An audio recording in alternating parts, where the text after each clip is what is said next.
we started by when we had that conversation a few Saturdays ago, and we both independently were coming at this idea of how do we help people come up with a roadmap for their organization to move to what we will call for a second an agile mindset and agile ways of working, and so forth.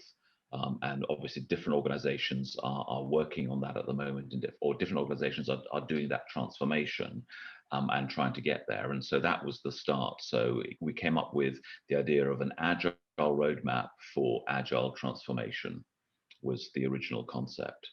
And we started playing with that, coming up with some principles, so the outcomes that we were looking for, and then the sorts of things that you might want to see in that roadmap, and to talk about how that roadmap would be, how it would help guide the organization. We then quite rightly spent some time talking about the fact, well, is agile the right term here, or is agile, passe? And there's that old conversation around, do we want to talk about agile anymore?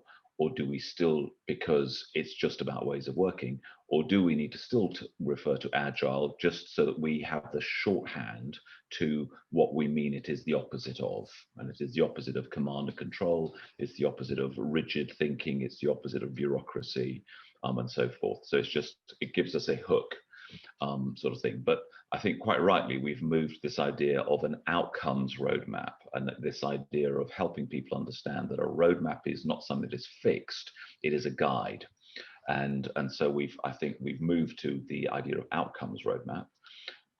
That then has led us to think, well, this roadmap concept and what we're trying to deliver here is not just for that agile transformation piece, but it's actually for any form of roadmap that you'd be doing if you're working in an agile way. And again, I use the inverted commas because we understand that we will eventually not use the word agile anymore in the context that we have it right now. Does that feel like the journey that we've been on, Dean?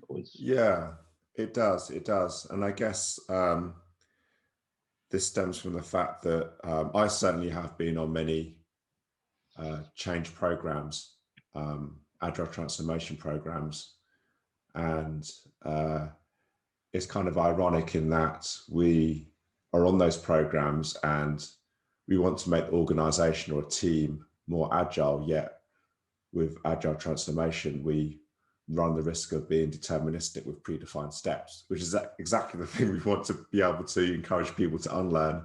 Exactly. So, and I've just been reading the new book by John Smart, Sooner, Safer, Happier, which has been released. And the first few chapters talks about the dangers of big A and big T agile transformation. Is that big A agile transformation is we have to do it this way. And big T is that you will transform, which is very imposing and perhaps not that sensitive to people's particular situation. That being said, I think we need to be careful not to throw out the mindset of agility, but I guess we've got to do it in a fairly kind of careful and judicious manner.